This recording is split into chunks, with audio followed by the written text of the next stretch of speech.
Buenos días, alumnos del Instituto Pedagógico Hispanoamericano. Mi nombre es Andrea Romero y esta clase es para el grupo de segundo C con el tema de polígonos. Principalmente hablaremos de los dos tipos de polígonos. Un polígono regular es aquel que se denomina como una figura cuyos lados y ángulos interiores son iguales entre sí. Tenemos un ejemplo: el cuadrado tiene sus cuatro lados iguales y sus ángulos internos por lo tanto serán iguales. A este se le denomina polígono regular. También por otro lado tenemos los polígonos irregulares. A diferencia de los polígonos regulares, estos no tienen lados iguales y sus ángulos internos no miden lo mismo. Aquí, por decir, tenemos un cuadrilátero al igual que el cuadrado, pero los lados son desiguales y los ángulos también son desiguales. A continuación mencionaré algunos polígonos irregulares y polígonos regulares.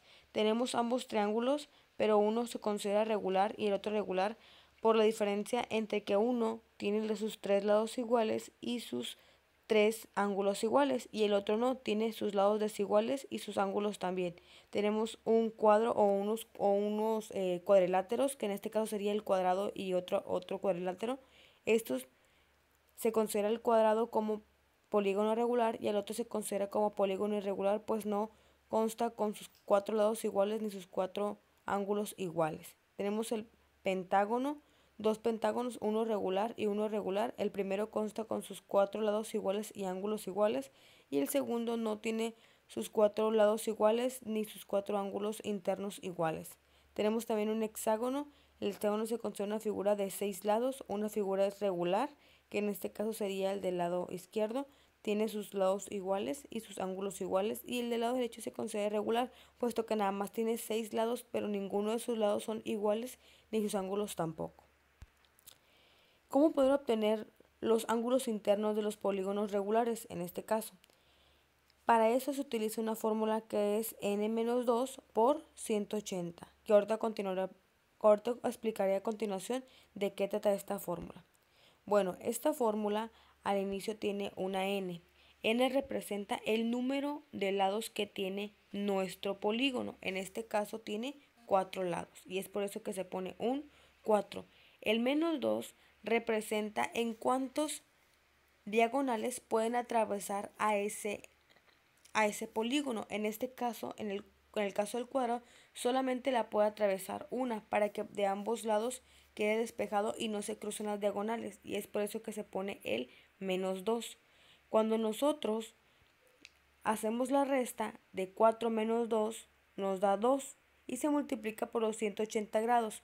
Los 180 grados son los que nosotros ya tenemos presente de que cada uno de los triángulos formados en este cuadrilátero siempre va a sumar 180, y como se formaron dos, pues en este caso serían dos triángulos de 180, que al momento de multiplicarnos nos daría 360. Este 360 indica que todos los ángulos internos en este cuadrilátero, miden 360 sumados, pero para saber cuánto mide cada uno, ese 360 se dividirá entre 4. ¿Por qué entre 4? Porque tiene 4 ángulos rectos y nos dará 90. Quiere decir que cada uno de estos ángulos presentes mide 90 por sí solo. En esta figura también tenemos ángulos internos. En este caso tenemos un pentágono, lo cual tiene 5 lados. Es por eso que se coloca el 5 en el lugar de la n. Igual hacemos la resta de -2 y nos arroja un 3, pues este 3 son los tres triángulos que se forman dentro de la figura. Sabemos que cada triángulo cuenta con ángulos internos de 180 y es por eso que se multiplica siempre por 180. Cabe recalcar que siempre que trazamos desde un vértice hacia otro sin cruzar las diagonales, esta automáticamente nos formará, en los polígonos regulares nos formará triángulos, y cada triángulo tiene como sumatoria de sus ángulos internos 180. Es por eso que se multiplica por 180, como yo lo había mencionado. En este caso se formaron tres triángulos y esos tres se multiplicarán por 180. Al multiplicar 3 por 180 nos da 540. Quiere decir que los ángulos internos de este pentágono sumados son igual a 540. pero si nosotros deseamos saber cuánto mide cada uno de estos ángulos internos, lo dividiremos entre 5, ya que tenemos 5 ángulos iguales. Entonces 540 entre 5 nos dará 108. Quiere decir que cada uno de los ángulos internos mide 108 grados. En este ejercicio me gustaría que ustedes primero clasificaran las características de los polígonos irregulares. También podrán explicar por qué el rectángulo es un polígono irregular. ¿Qué características tiene un rectángulo para que sea un polígono irregular? Y con estas figuras que están abajo me van a decir qué números son los que se consideran polígonos regulares y qué números se consideran polígonos irregulares. Me van a clasificar el 1, 2, 3, no sé, como polígonos irregulares y el 4, 5, 6 como polígonos regulares. Esa sería una de las actividades para concluir con este tema. Por otra parte, me van a elaborar una tabla donde coloquen 10 polígonos regulares y 10 polígonos irregulares como la siguiente. Van a poner el nombre del polígono, van a poner si es polígono regular o polígono irregular.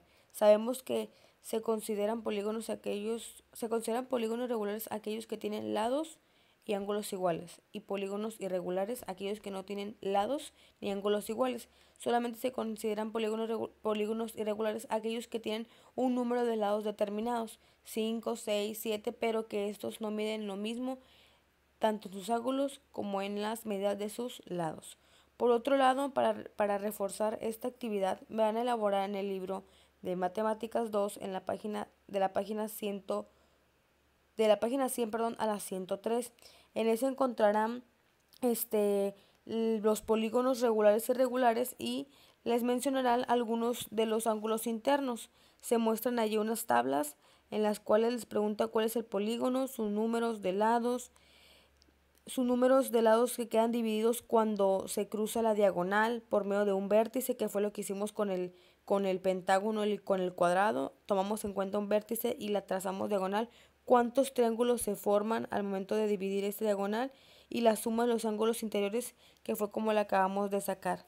Recordemos que en este caso no se puede obtener un número específico en los ángulos internos, una medida específica en los ángulos internos en los polígonos regulares, ya que no se obtiene o no se sabe, no tiene una simetría en los polígonos más que en los polígonos irregulares, como en el caso del triángulo, que por más que el triángulo cambie de forma, siempre los ángulos internos van a medir 180. Ese es uno de los polígonos regulares con los cuales sí se puede obtener la respuesta de los ángulos internos.